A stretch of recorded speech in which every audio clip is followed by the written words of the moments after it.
God of war की कहानी में अभी तक आपने देखा क्रेटोस कैप्टन निकोस की लीडरशिप में आगे बढ़ता है। दूसरी तरफ हमें पता लगता है कि बारबेरिया का प्रिंस आल्रिक अपने पिता को बचाने के लिए एम्ब्रोसिया की तलाश में निकल चुका है। क्रेटोस की भिड़ंत पोसाइडन के चैंपियन हेरोडियस से होती है। क्रेटोस हेरोडियस को मार देता है। अपने चैंपियन को मरता हुआ देख करके भगवान पोसाइडन गुस्सा हो जाता है और इसी गुस्से में वो क्रेटोस और उसके साथियों के ऊपर समुद्र में एक बवंडर बनवा देता है, जिसकी वजह से क्रेटोस और उसकी टीम अभी उस बवंडर में नीचे धंसने लगे हैं। अब आगे You are so heartless, and you don't care.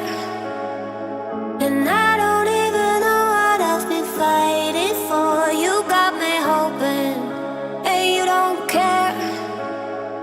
And I don't even know what I've been fighting for. Every time I fall in the deep, and I can't fight it, I can't fight it. You wreck my mind, I'm losing my sleep. And you know that it's all that I need.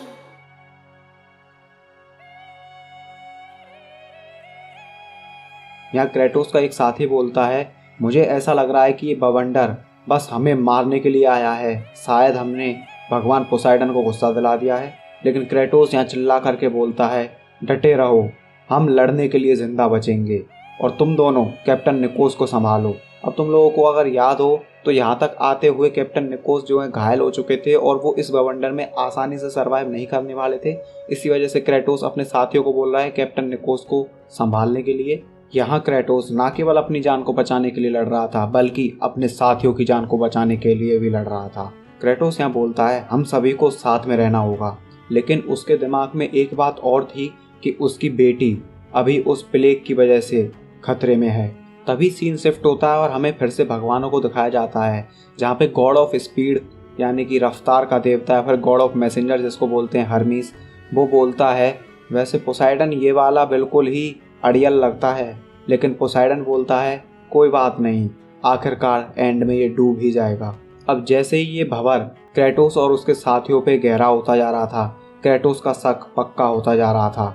अब वो धीरे धीरे समझने लग गया था कि भगवान भी उसे इस एम्ब्रोसिया को लेने से रोकने की कोशिश कर रहे हैं, जो कि एकमात्र इलाज था उसकी बेटी कोलाइपी का। लेकिन तभी अगले सीन में हम देखते हैं कि उस बवंडर के बीच में एक बहुत ही ज़्यादा बड़ा सांप निकल के आ चुका है और क्रेटोस यहाँ देखते ही समझ जाता है कि ये कोई आम सांप नहीं है। क्रेटोस बिना कोई वक्त ज़ाया करे सीधा ही उस सांप से लड़ने के लिए कूद पड़ता है। क्रेटोस उस सांप का दांत तोड़ते हुए बोलता है, भद्दे क्रीचर, तू मेरे रास्ते में आ रहा है।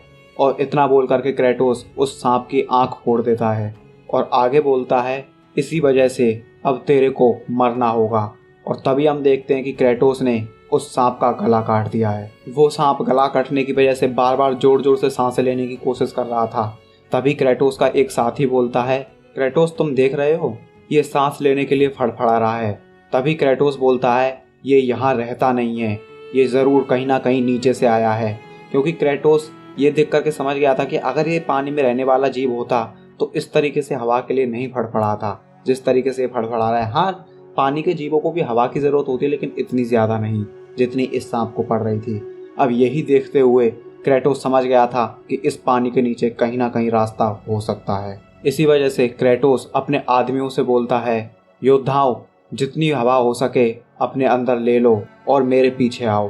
क्रेटोस अपने बचे कुचे साथियों को अपने साथ उस समुद्र की गहराइयों में ले जाना शुरू कर चुका था। लेकिन जैसे जैसे समुद्र की गहराई बढ़ रही थी और अंधेरा भी, तो क्रेटोस की उम्मीद यहाँ फीकी होने लग गई थी। क्योंकि अब क्रेटोस इतना नीचे आ चुका था कि वो बिना सांस लिए जिंदा तो ऊपर नहीं जा सकता था और उनके पास अब कोई और ऑप्शन नहीं था सिवाय आगे बढ़ने के, क्योंकि मौत तो वैसे भी सामने ही थी। लेकिन तभी क्रेटोस और उसके साथियों को एक रोशनी आती हुई दिखती है। क्रेटोस और उसके साथी उस रोशनी की तरफ आगे बढ़ते हैं। वो सभी लोग एक ऐसी गुफा में से होकर के किनारे पे पहुंचे हैं जो बिल्कुल ही खुफिया लग रही थी, जहां से वो सांप भी इनके ऊपर हमला करने के लिए आया होगा। यहाँ से बाहर आने पे क्रेटोस कैप्टन निकोस से पूछता है, कैप्टन क्या आप ठीक हो? अगर आप चाहो तो मैं आपके बिना भी आगे बढ़ सकता हूँ। लेकिन यहाँ कैप्टन निकोस बोलते हैं, नहीं, मैं कमजोरी की वजह से पीछे नहीं हटूंगा। आगे कैप्टन निकोस बोलते हैं, मुझे तुम पर ऑर्डर चलाने दो, तुम बहादुरी के साथ लड़ते हो, लेकिन एक अच्छा लीडर बनने के लिए तुम्हें बुद्धि का भी काम लेना होगा, ना कि केवल ताकत का। अब यहाँ पे कैप्टन निकोस इसलिए बोल रहे थे क्योंकि यहाँ क्रेटोस ने सभी की जान को ऑलरेडी खतरे में डाल ही दिया था। अगर वहाँ उसे वो गुफा नहीं दिखती जहाँ से होकर के वो यहाँ ऊपर आ पाए हैं तो सभी के सभी लोग उसी समुद्र में कहीं दफन हो जाते। कैप्टन निकोस आगे बोलते हैं, लेकिन फिर भी जब मैं स्पार्टा लौटूंगा तो मैं तुम्हारा नाम सजेस्ट करूंगा तुम्हें कैप्टन बनाने के लिए। अब यहाँ क्रेटोस और उसके साथी लगातार चलते जा रहे थे। तभी पीछे से कैप्टन निकोस बोलता है, क्रेटोस हमें कुछ पलों के लिए रुकना होगा। क्रेटोस बोलता है, अब क्या गलत है? तभी कैप्टन निकोस बोलता है, यहाँ पे पानी का तालाब है, हमें पानी पी लेना चाहिए। लेकिन क्रेटोस उससे आगे बढ़ने की जिद करता है। तभी वहाँ से एक आदमी बोलता है, नहीं, हम एक छोटा सा ब्रेक लेंगे, हमें अपनी ताकत इकट्ठी करनी होगी। कैप्टन निकोस आगे बोलता है, मुझे पानी अपने लिए नहीं चाहिए था, लेकिन हम में से कुछ अब कमज़ोर होते जा रहे हैं और हम थोड़ा सा आराम कर ही सकते हैं। लेकिन क्रेटोस यहाँ पे बोलता है, वो सभी लोग कमज़ोर हैं, हमें आगे बढ़ना होगा। तभी कैप्टन निकोस क्रेटोस को डांटते हुए बोलते हैं, हम भगवान नहीं हैं क्रेटोस, और तुम्हें भी अब इस मौके का फ़ायदा उठाना चाहिए। क्रेटोस बोलता है, लेकिन हमारा वक्त निकला जा रहा है।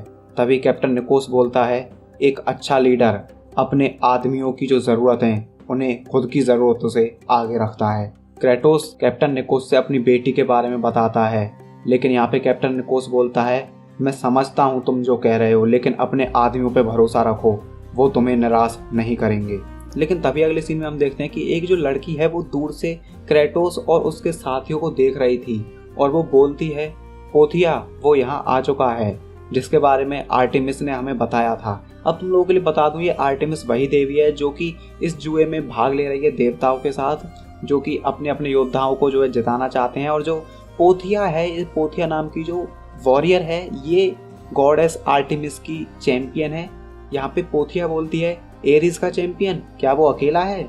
लेकिन तभी वो लड़की फिर से जवाब देती है, नहीं, वो अपने वॉरियर्स के साथ है, लेकिन वो लोग बहुत ही थके हुए और कमज़ोर लग रहे हैं। उनका सफ़र स्पार्टा से यहाँ तक बहुत लंबा रहा है और अब वो बहुत कमज़ोर होंगे लड़ने के हिसाब से। तभी यहाँ पे पोथिया, जो कि इन सभी लेडी वॉरियर्स की कैप्टन है, उसको एक बूढ़ी दादी समझाती हैं, और ज़्यादा मौत।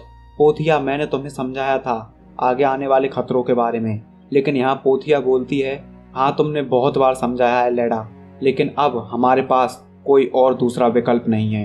तभी यहाँ पोथिया अपनी राज्य में चलने वाली इस त्रासदी के बारे में बता रही होती है कि अब राज्य के जो हीलर हैं वो भी हमारे राज्य की जो प्रेग्नेंट औरतें हैं उनको अपने मरे हुए बच्चों के शवों पे रोने से नहीं रोक पा रहे हैं। और हाँ, ये बात पक्की है कि हमारे राज्य की महिलाएं हो सकता है फिर से कभी बच्चा पैदा ना कर पाएं, और बिना उन बेटियों के जो हमारी जगह ले सकती हैं, हमारा अस्तित्व खत्म हो जाएगा। अब तुम लोगों के लिए बता दूं, ये जो पोथिया है ये एक ऐसे राज्य से बिलोंग करती है जहाँ पे सारी की सारी जो है फीमेल ही रहती हैं, और यहाँ पे अभी वो जो फीमेल हैं वो किसी भी तरीके से जो बच्चा है वो पैदा नहीं कर पा रही थी, क्योंकि ऑब्वियसली आर्टेमिस ने जो है यहाँ पे ये रोका हुआ, जिससे कि यहाँ की जो कैप्टन है, जो पोथिया है, वो जाकर के एम्ब्रोसिया हासिल करे। यहाँ पे पोथिया आगे बोलती है कि केवल एम्ब्रोसिया ही है जो हमें फिर से पूरा बना सकता है। लेकिन तभी वो दादी बोलती है, मुझे मालूम है पोथिया, लेकिन किसी को मारना। लेकिन तभी पोथिया उस दादी की बात को काटते हुए बोलती है, या तो हम दर्जन भर लोगों को मार देंगे या फिर मर जाएंगे। ये एक ऐसा चुनाव है जो मुझे ज़रूरत की वजह से करना पड़ रहा है, और अगर मुझे अपने दुश्मनों को मारते वक्त रोना भी आया तो भी मैं अपने इस फैसले पे पछतावा नहीं करूँगी, एक पल के लिए भी नहीं। और तभी यहाँ पे पोथिया अपनी उन सभी वॉरियर्स को आवाज़ देते हुए बोलती है, कैरोन की रहने वाली वॉरियर्स, आर्टेमिस शिकार की देवी ने हमें पावर दी है मारने की। हम धनुष और बाण के और चाकू और भालों के मास्टर हैं, और अब खुद को तैयार कर लो, क्योंकि अब हमें खुद के अस्तित्व के लिए लड़ना होगा। और इतना बोल करके पोथिया और उसके साथ में जो रहने वाली वॉरियर्स थी वो अचानक से क्रेटोस और उसके आदमियों पर हमला कर देते हैं। क्रेटोस यहाँ जोर से चिल्ला करके बोलता है, सब अपनी अपनी जगह ले लो, हम लड़ेंगे। अगले सीन में हम देखते हैं कि पोथिया की आर्मी और क्रेटोस की आर्मी आपस में भिड़ चुकी है। तभी पोथिया बोलती है, मिलकर के खुशी हुई, तुम शायद वही वॉरियर हो क्रेटोस जिसके बारे में मैंने सुना था, जिसकी तलवार के बारे में मैंने सुना था। लेकिन अब इस चीज़ से कोई फ़र्क नहीं पड़ता। तुम एक बहुत ही आसान मौत मरोगे। मुझे माफ़ कर दो क्रेटोस, इसके लिए तुम्हें मारने में मुझे कोई मज़ा नहीं आएगा। शायद किसी और वक्त हम एक ही साथ रह कर के लड़ सकते थे, लेकिन अब हमारे जीने के लिए ज़रूरी है कि तुम्हें मरना होगा। क्रेटोस यहाँ गुस्से में बोलता है, कभी नहीं। और इतना बोल करके वो इन शिकार के योद्धाओं के साथ लड़ता रहता है। लेकिन तभी सीन शिफ्ट होता है और हमें प्रिंस आलरिक को दिखाया जाता है। वही प्रिंस आलरिक जो गॉड ऑफ अंडरवर्ल्ड यानी कि हेडिस का चैंपियन है। अब वो बहुत रफ्तार से एम्ब्रोसिया की तरफ आ रहा था और इधर एक और योद्धा हमें दिखाया जाता है जिसका नाम था दानाउस, जो कि चैंपियन था गॉड ऑफ स्पीड हर्मीस का। हाँ, वही देवता जिसकी शान के लिए ये योद्धा लड़ रहा था। और यहाँ वो केवल अपने देवता की शान के लिए नहीं, बल्कि उसके गांव के जो जानवर थे वो धीरे धीरे करके मरना शुरू हो गए थे। और अब उन जानवरों के मरने की वजह से ये लोग भी भूखे प्यासे मर रहे थे। इसी वजह से यहाँ पे ये जो दानाउस है, जो कि गॉड ऑफ स्पीड हर्मीस का चैंपियन है, वो एम्ब्रोसिया लेने के लिए आया है। तभी यहाँ आलरिक और दानाउस दोनों की आपस में फाइट हो जाती है। यहाँ आलरिक बोलता है, तू एम्ब्रोसिया को ढूंढ रहा है जैसे मैं ढूंढ रहा हूँ, लेकिन ये तुझे कभी मिलेगा नहीं।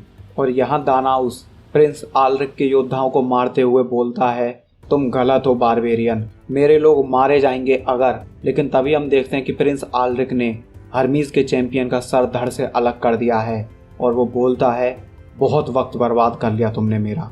और इतना बोल करके वो अपने साथियों से बोलता है, आगे बढ़ो मेरे लोगों, हमें कोई नहीं रोक सकता। इधर फिर से सीन शिफ्ट हो जाता है और हमें क्रेटोस और पोथिया की फाइट दिखाई जाती है। यहाँ क्रेटोस बोलता है, तुम अपने लोगों को यहाँ मरने के लिए क्यों ले आई? आत्मसमर्पण कर दो और हो सकता है मैं तुम लोगों को जिंदा छोड़ दूँ। यहाँ पोथिया बोलती है, तुम मुझे आत्मसमर्पण करते हुए देखना चाहते हो और मैं भी तुमको यही सलाह देने वाली थी। यहाँ पोथिया क्रेटोस से बोलती है, शायद हमें एक दूसरे के साथ मिल जाना चाहिए, और भी कई सारे मज़ेदार तरीके हैं हमें अपने गोल तक पहुंचने के लिए। और इतना बोल करके वो क्रेटोस को सेड्यूस करना शुरू कर देती है।